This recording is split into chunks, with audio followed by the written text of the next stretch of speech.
What about genuine domestic violence, that actually involves a man or woman getting hurt by their partner? What about this battered woman there's so much talk about?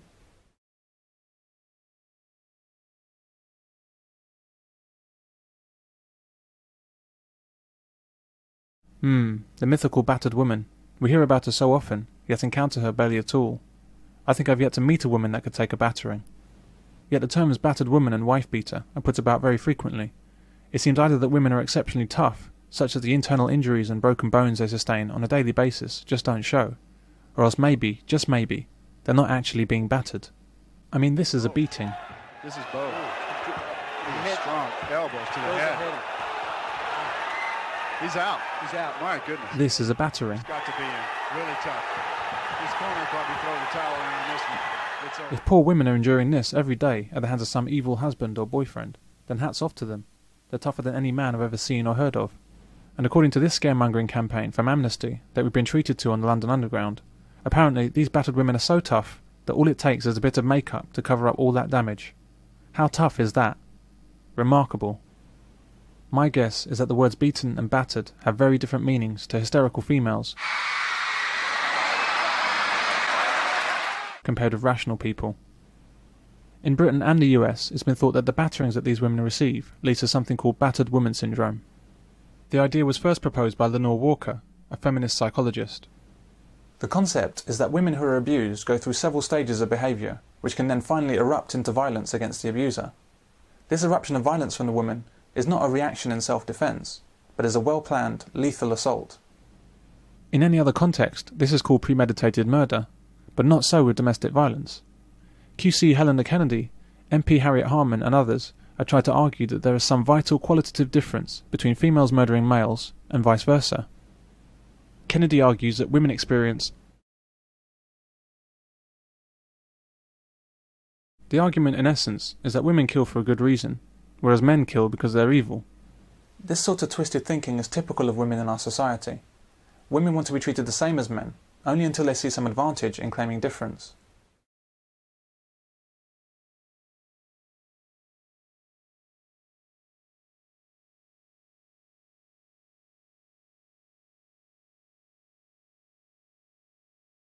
Harriet Harman was trying to make a case out if it was the battered woman syndrome.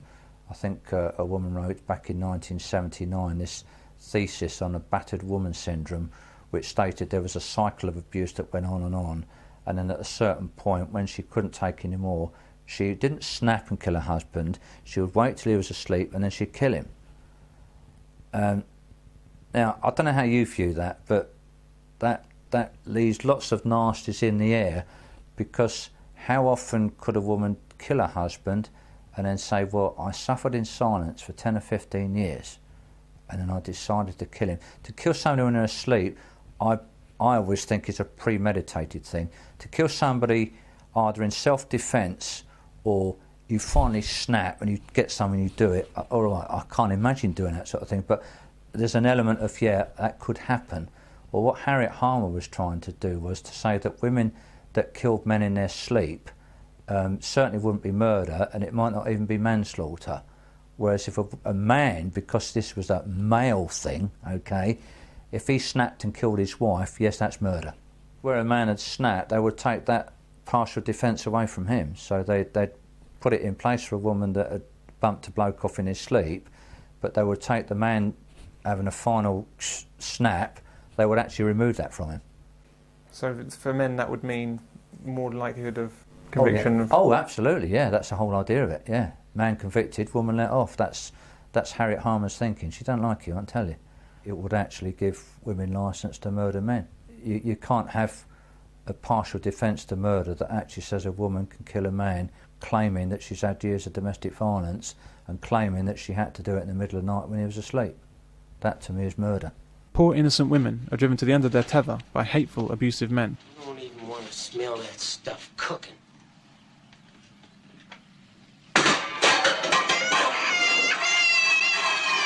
And they finally snap. But rather than an understandable human reaction in self-defence, she responds with calculation and planning. She waits for him to go to bed, so that she can murder him while he sleeps. These murdering women are said to go through a stage of learned helplessness. They've become so demoralised by the violence of their husband or partner that they sink into a state of psychological paralysis and become unable to take any effective action to leave an abusive relationship. She can't pick up the phone and leverage the full weight of the state against her abuser, which most women could do.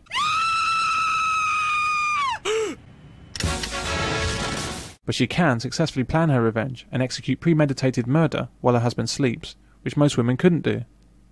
Do you think it's justified as self-defence for a woman to kill a husband or boyfriend if she's been beaten by him in the past? I think that would certainly come into how it pans out on the trial. It would be a mitigating circumstance, yes. Do you think that women should be allowed to commit premeditated murder in self-defence? No. Premeditated murder is murder. If you're controlled enough to premeditate a murder because you're being abused, you're controlled enough to leave the man, get out of there. And if you choose not to and instead choose to kill the abuser, then you had a choice. And in court, in fact I was in a court case of, it wasn't a man and a woman, but it came down to, was it self-defence? And the basic question was, could you have walked away? That's the basic question. If you could have walked away, then it wasn't self-defence. So to bring that to this case of a woman suffering violence and then killing the man, could she have walked away? Well, yes.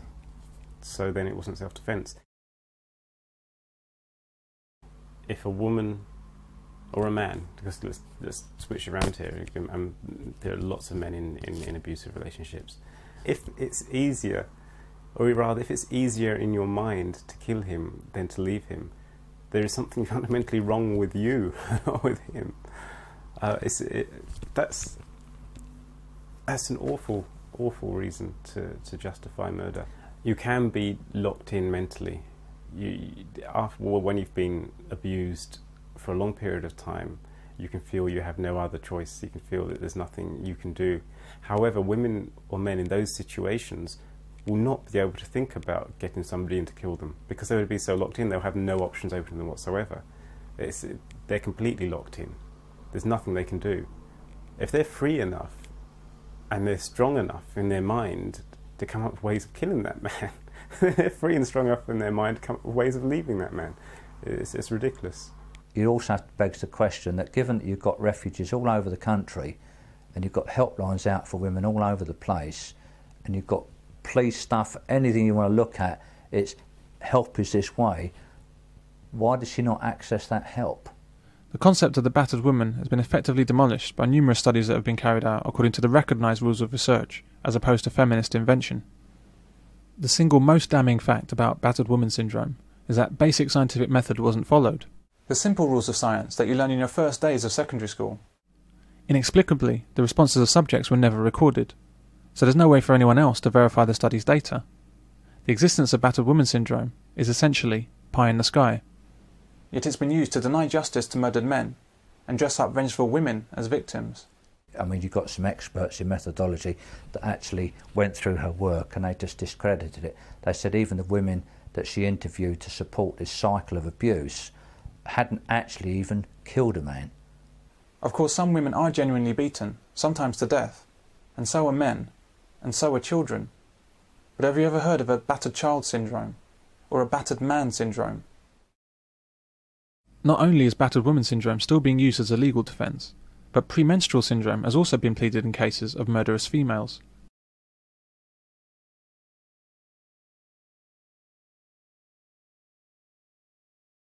PMS is the very same condition that can never be used against a woman if she's sacked from her job when she freaks out in the workplace. Please stop throwing shoes at me!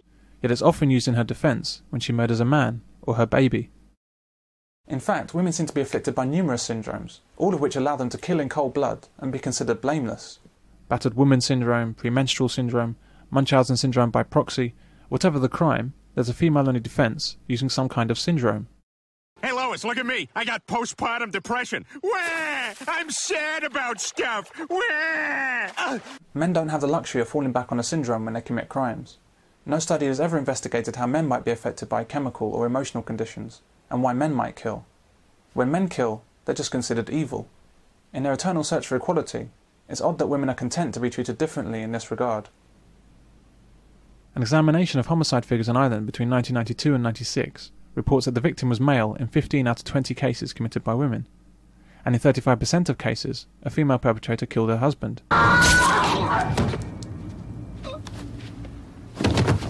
The report concludes that females are far more likely to kill a spouse than their male counterpart, and they're also very unlikely to be punished. But for some reason, we're never presented with facts like these on the news.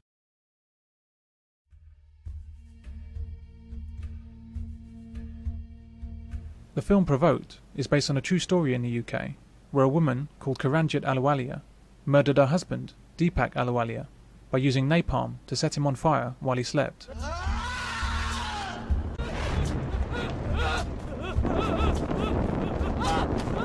We had Kiranjit Ahluwalia given a bravery award by Cherie Blair for having set alight and killing her husband.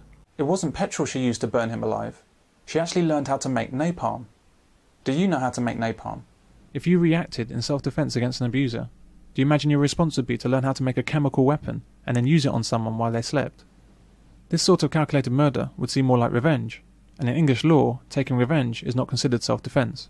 However, her appeal against conviction was successful, using the defence of battered woman syndrome. On the face of it, it seems completely understandable that a woman could suffer abuse for years and then finally snap.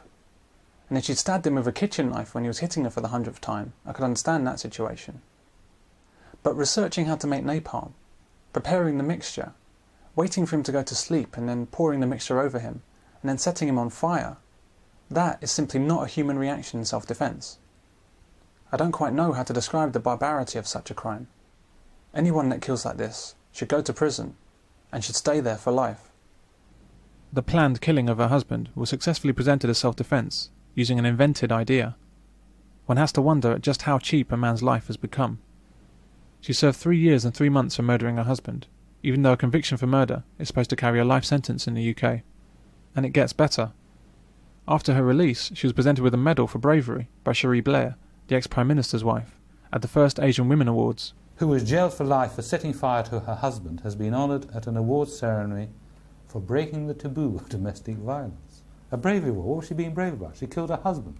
Could you even conceive in some wild imagining, whatever the circumstances, whatever the provocation, could you imagine a man receiving a medal for murdering a woman?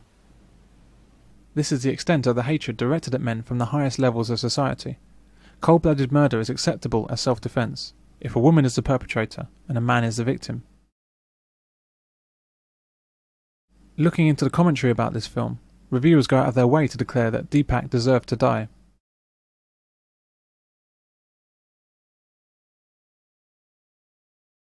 Yes, and it's possible he drank her blood and made her eat camel dung. We can't ever know, because it's not possible for a murdered man to defend himself. But the real issue is this. How do you even know she was abused? Why else would you set your husband on fire? Because you ran out of charcoal? If a man can deserve domestic violence, even unto death by burning, can a woman deserve it too? We once again come back to worthy and unworthy victims. A man can never be justified in his violence, whereas a woman must always be justified.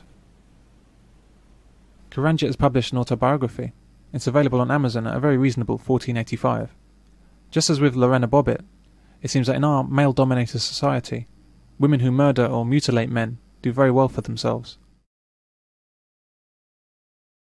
This woman poisoned her husband by putting antifreeze in his food, leaving him brain-damaged, blind, and partially deaf. Needless to say, domestic violence wasn't mentioned in the media reporting of this poisoning case, even though it clearly qualifies.